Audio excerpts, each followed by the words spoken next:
இல்ல, இல்ல. பாருங்க சார். அதாவது உங்க பையன் வந்து படிச்சு இந்த ஸ்கூலுக்கு பேர் வாங்கி கொடுத்துருக்கான். ஆமா, என் பையன் படிச்சு உங்க ஸ்கூலுக்கு பேர் வாங்கி ஆமா உண்மை. இவங்க பையன் சரியாவே படிக்க மாட்டாங்க. டிசி கொடுத்துட்டு கிளம்புங்கன்ற. சரி அம்மா, நீங்க அவருக்கு தான் சொல்றாங்க மேடம், நீங்க வாங்கிட்டு தான் நீங்க வேற ஏதாவது ஸ்கூல்ல போய் சேருங்க. 9 வருஷமா இந்த ஸ்கூல்ல படிச்சான் சார். திருப்பி அதே கதையை சொல்லாதீங்க. திடீர்னு டிசி கொடுத்தா நாங்க எங்க சார் போவோம்? இல்ல, எத்தனை படிக்கிறாரு பையன்? இப்ப 10th சார். ஓ 10th நம்ம பையன் படிச்சது சார். ரொம்ப நல்ல பையன் சார்.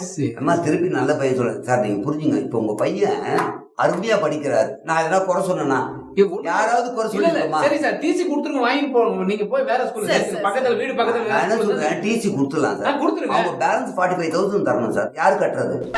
ஃபீஸ் ஆல்ரெடி எல்லாம் கட்டியிருக்காங்க, டேர்ம் ஃபீஸ்லாம். நான் அதை குறை சொல்ல. பேலன்ஸ் 45,000 கட்டுங்க, அடுத்து டிசி குத்துறேன். டிசியும் வேணான்றாங்க, பணமும் கட்ட மாட்டாங்க. டிசி வேணா உங்க ஸ்கூல்ல வச்சுக்கன்றாங்க. நீங்க என் நிலைமையில இருந்து யோசித்து பாருங்க. எங்களுக்கு பிரச்சனை இருக்குன்னு அவங்க கொஞ்சம் கூட யோசிக்க மாட்டாங்க.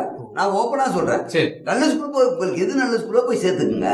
ஆனா பேலன்ஸ் கட்ட சொல்றீங்க 45,000 சார். அந்த பேலன்ஸ் கட்டாம நம்ம தர முடியாது இல்லையா? ஆமாம்மா. சோ பேலன்ஸ் மட்டும் கட்டிடுங்கம்மா. நான் உங்களுக்கு கொடுத்துறேன், நீங்க நல்ல ஸ்கூலா பார்த்து. இது சார், இப்ப நம்ம பையன் நல்ல பையன் டாப்பர்ல வந்துருங்க. எப்படி நம்ம ஸ்கூல் எப்படி சார்? இப்போ பையன் அந்த மார்க் வாங்கினதை வச்சு அட்மிஷன் நேத்து மட்டுமே 30 பேர் வந்திருக்காங்க. Super sir, very good sir. இல்ல அதான் சொல்றேன், நம்ம வந்து கோச் எப்படி பண்றோம், அது பையனை தயார் பண்றதுக்கு ஆசிரியர்லாம் டே நைட்டா உழைக்கிறது எதுக்கு? நான் அவங்களெல்லாம் சொல்லுவேன், நமக்கு ஸ்டூடெண்ட் ரொம்ப முக்கியம், நல்லா படிக்க வைங்க. ஸ்பெஷல் கிளாஸ் 5, 6, 7 o'clock வரைக்கும் உங்க ஸ்பெஷல் கிளாஸ்.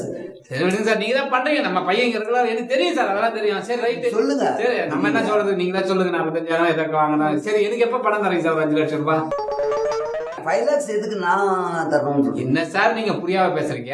என்னோட பையன் நல்லா படிச்சு டாப்பரா வந்தான். இந்த ஸ்கூல் மட்டும் இல்ல, ஸ்டேட் லெவல்ல வந்தான். அதான் நீங்க 30 இடத்துல பேனர் வச்சீங்க, 10 இடத்துல கஷ்டப்பட்டு வச்சிருக்கீங்க. ஆமா, அதனால நேத்து மட்டுமே 30 அட்மிஷன் நடந்திருக்குல்ல சார்.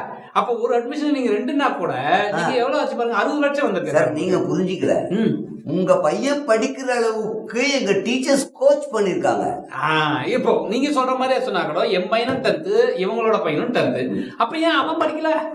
அந்த பையனுக்கு அந்த அளவுக்கு திறமை இல்ல சார். அப்போ என் பையனுக்கு அந்த அளவுக்கு திறமை இருந்திருக்கு. திறமைன்னு சொல்ல முடியாது சார். நாங்க வந்து கோச் பண்றோம். அதாவது ஆசிரியர்கள் பயங்கர, இவங்க எல்லாம் வந்து பெரிய கிராஜுவேட் எதுக்கு நான் வேலைக்கு எடுக்கிறேன், ஏன் இவ்வளவு சேலரி தரேன், பசங்க நல்லா பண்ணணும். சோ உங்க பையனை வந்து டெய்லி அந்த அளவுக்கு படிக்க வச்சிருக்காங்க. டீச்சர்ஸ் உடைய உழைப்பும் நான் வந்து கண்காணிக்கிறது தான் அதுக்கு முக்கிய காரணம். அப்ப இவங்க பையனுக்கு என்ன ஆச்சுன்ற, இப்போ இவங்க ஒண்ணு நீங்க நல்லா புரிஞ்சுங்க சார். என் பையன் நல்லா படிச்சதுனால டாப்பரா வந்ததுனால இந்த ஸ்கூலுக்கு வந்திருக்கு, பேர் வந்திருக்கு, அட்மிஷன் நிறைய வந்திருக்குன்னா என் பையனுக்காக எனக்கு 5 லட்சம் ரூபாய் கொடுங்க. இல்லையா, இவனுக்கு 9 வருஷமா இங்க படிச்சிருக்கான், தண்ட சோறா இருக்கான், இன்னும் சரியா வரல, டிசி வாங்கி போட சொல்றா, இவங்களுக்கு ஒரு 5 லட்சத்தை கொடுத்து டிசி கொடுத்தாருக்கும் என்ன பண்ணும்? நீங்க ஏன் சார் குழப்புறீங்க? குழப்பமே இல்ல சார். நீங்க அதாவது நீங்க சார், உங்க பையன் நல்ல மார்க் வரதுக்கு இந்த பள்ளி தான் காரணம். இவங்க பையன் வராத காரணம் இவங்க பையன் சரியா படிக்கல. அது எப்படி சார்? மார்க் எடுத்தா மட்டும் எங்க ஸ்கூல் தான் காரணம்ன்றீங்க, மார்க் எடுக்கல ஃபெயில் ஆயிட்டா இது பையனோட கொஞ்சம் நான் பேசுறேன். உங்க பையனை படிக்க வச்சது இந்த பள்ளி தான், இந்த பேர் வாங்கி கொடுத்தது இந்த ஸ்கூல் தான், ஆசிரியர்கள் தான், எங்களுடைய உழைப்பு எல்லாம் தான் காரணம். இவங்க பையன் படிக்காத காரணம் அவனுக்கு சரியா படிக்கல சார். புரியுமா? ஒரே வாத்தியாரு பையன் படிக்கலன்னு அவனுக்கு டிசிக்கு பணம் கேட்கறீங்க.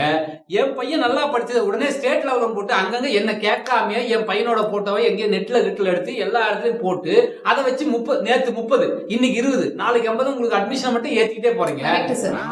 எல்லாத்துக்கும் கரெக்ட் சொல்லாதீங்கம்மா, கொஞ்சம் இருங்கம்மா சார். நீங்க போங்க, எதுவும் இல்லை. உங்க பையனுக்கு நீங்க ஸ்வீட் கொடுத்தீங்க, நான் ஏத்துக்கிட்டேன், நீங்க கிளம்புங்க.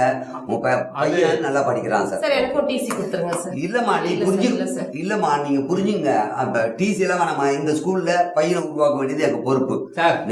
நான் கிளம்புறேன், திரும்ப வருவேன் சார். நீங்க போங்கம்மா. நான் வந்து உங்க பையனுக்கு நல்ல கோச் பண்றோம். சரிங்க சார், நம்பலாம்ல சார்? 100% நம்பலாமா. நீங்க போங்க. இதே மாதிரி மறுபடியும் பேச மாட்டீங்க? இல்ல நான் சும்மா சொன்னேம்மா, ஒரு வார்த்தைக்காக கூப்பிட்டு பேரண்ட்ஸ் சொன்னாதான் அவங்க கொஞ்சம் அலர்ட்டா இருப்பாங்க. ஓகேவா? நீங்க நன்றி.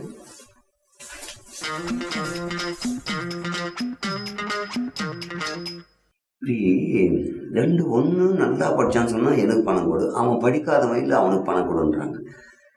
எப்படி சால்வ் பண்றது? முதல்ல பேரண்ட்ஸ் எல்லாம் ஒன்னா வர வைக்கவே கூடாது. தனித்தனியாக வந்தாதான் நம்ம எதுவுமே பேச முடியும். ஆமா, சொன்ன மாதிரி எப்படி இருந்தாலும் படிச்சவன் சொன்னாலும் அதுக்கு நம்ம தான் பொறுப்பு, படிக்கலாம் நம்ம தானே பொறுப்பு.